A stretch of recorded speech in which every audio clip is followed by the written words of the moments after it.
커피 한잔 할래요? 커피 한잔 할래요? 두 입술 꼭 깨물고 용기 낸 그 말, 커피 한 잔에 빌린 그대를 향한 나의 마음, 보고 싶었단 말 하고 싶었죠. 그대도 같나요? 그대 나와 같나요? 그대도 조금은 내 생각했나요? 오늘은 내가 그댈 더 많이 웃게 할게요. 이대로 시간이 멈추길. 역사 한잔 할래요?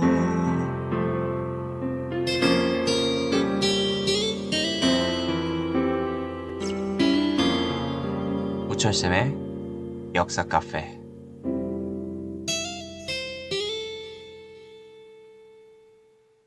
(1910년대) 일제통치, 일제강점기가 한반도에서 시작되었습니다. 일본은 한국인들을 통치하기 위해 조선 총독부를 설치합니다. 조선 총독부의 위치는 경복궁의 맥을 끊겠다며 경복궁 바로 입구 앞에 세웠습니다. 조선 총독부는 식민 통치 최고 기구로서 이 총독부를 담당하는 최고 관리인 조선 총독이 있었습니다. 조선 총독은 일본 군인 출신으로 임명했습니다. 식민지를 담당하는 최고 관리로 군인 출신을 임명했다라는 말은 한국인을 폭력적인 방법으로 무단으로 통치하겠다라는 말이 되겠네요. 조선 총독부는 식민지 조선 지역에 대한 모든 권한을 가지고 있었습니다. 다음으로 중추원을 설치했는데요. 중추원은 조선 총독부 자문기관으로 식민지로서 한국인을 통치하는 방법에 대해서 조언을 하는 그런 기관이었습니다. 이곳에는 한국인 중에서도 친일파를 자청한 사람들이 정치에 참여할 수 있었습니다.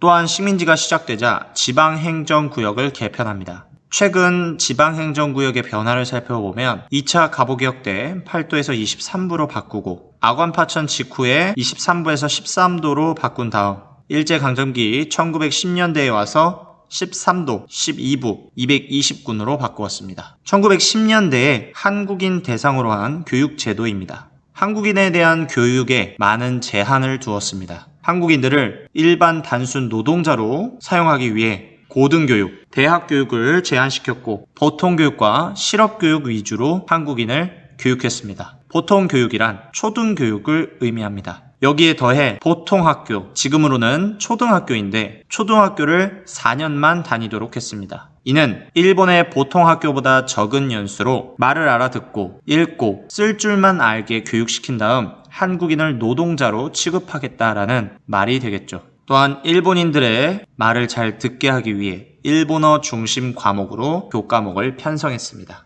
일본은 한국인을 폭력적으로 통치하기 위해 헌병경찰에 의한 무단통치 방법을 사용했습니다. 헌병경찰제를 시행했는데 여기서 헌병이란 일반 경찰이 아닌 군대에서의 경찰입니다. 군대에서는 모두가 무기를 소지하고 있기 때문에 군대에서 일어난 범죄들은 상당히 위험했습니다. 따라서 이러한 위험한 범죄를 담당하기 위해 헌병은 일반 경찰보다 매우 엄한 그리고 폭력적인 방법으로 사건을 처리할 수 있습니다. 그런데 이러한 헌병을 한국인을 통치하는 일반 경찰로서 사용을 했고 뿐만 아니라 이러한 헌병들이 한국인을 대상으로 한 일반 행정 업무도 하여 한국인들을 공포스러운 분위기 속으로 몰아넣어 갔습니다. 헌병들은 직결 심판권을 소유하고 있고 1912년에 인정된 조선 태형령에 의해 죄를 지었을 경우 엎드리게 해 즉시 매를 때릴 수 있겠습니다. 직결 심판권이란 합법적인 재판 없이 헌병의 판단 아래 바로 처벌할 수 있는 권리고 그러한 방법으로서 태형령, 매를 때리게 했다라는 겁니다. 일본인은 평소에도 공포스러운 분위기를 연출해서 한국인들이 자신들의 말을 잘 듣도록 했습니다.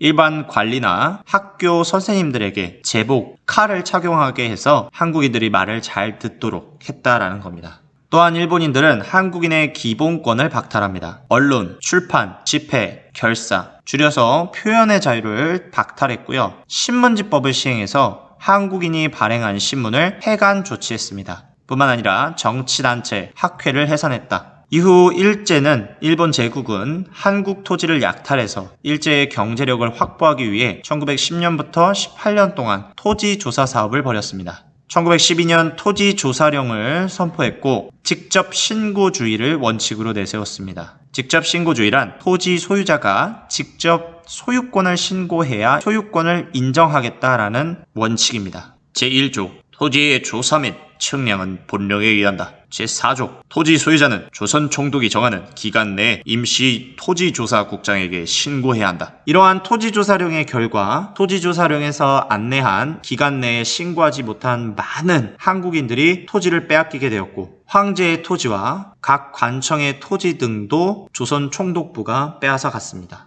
이렇게 한국인들에게 빼앗은 토지를 조선 총독부는 동양척식 주식회사에 전달합니다. 이러한 회사가 한국인들의 토지를 받아 일본인에게 싼 가격으로 판매를 합니다. 이렇게 되니 한반도에 있는 많은 토지의 주인이 일본인으로 바뀌게 됩니다. 한국 농민은 이후 일본인들에게 관습적인 경작권을 빼앗기게 되었고 여기서 관습적인 경작권이란 이전에 양반들이 자신은 농사를 지을 수 없으니 그곳에 사는 농민에게 농사를 맡겨왔습니다. 그리고 일정량 땅의 주인인 양반에게 수확한 곡식을 납부했죠. 이것이 지속적으로 대대로 후손에 이어서 계속해서 이어져 나갔고 이를 관습적인 경작권이라고 합니다. 맡긴 사람한테 또 맡기고 맡긴 사람한테 또 맡기고 그런데 일본인들은 이를 무시하고 계약에 의한 경작으로 바꿉니다. 즉 농사를 짓는 대가를 일부러 높여받고 이에 한국 농민이 거부하면 농사 짓지 못하게 하여 다른 사람한테 계약을 하겠다 하고 이렇게 점점 자신의 땅에서 농사를 짓는 대가를 올려받고 마치 세금을 올려받듯이요. 그러다 보니 한국인들은 어떻게든 농사를 짓기 위해 불리한 조건에서도 계약을 맺게 되는 겁니다. 이는 일본인 땅 주인에게 한국 농민들은 이러한 계약에 의한 경작권에 의해 많이 몰락하게 되고 소장농이 되어갑니다. 다음으로 일본은 한국인의 산업 발전을 통제했습니다. 1910년 회사령을 내렸는데요. 회사령은 허가제라고도 불립니다. 제1조 회사 설립은 조선 총독의 허가를 받아야 한다. 제5조 조선 총독은 사업의 정지, 지점의 폐쇄, 회사의 해산을 명령할 수 있다. 즉 조선 총독이 한국인의 기업 설립을 억제하겠다라는 그런 의도입니다. 한국인이 기업 설립을 위해서 신청서를 내더라도 허가 신고서를 내더라도 그것을 마음대로 거절할 수 있다라는 거예요. 한국인들이 기업을 만들지 못하게 하는 것과 일본인들이 기업을 설립하는데 큰 도움을 주겠다. 이 두 가지 목적의 회사령이었습니다. 뿐만 아니라 한국의 산업을 약탈하기도 했습니다. 어업령, 물고기 잡는 거, 삼림령, 나무 캐는 거, 광업령, 광산을 캐는 것 이러한 모든 것들을 일본이 독점을 했고요. 조선 식상은행을 설치해서 한국의 금융 산업을 침탈했습니다. 그리고 한반도에 있는 자원을 일본으로 쉽게 옮기게 하기 위해 철도, 도로, 항구를 설치했습니다.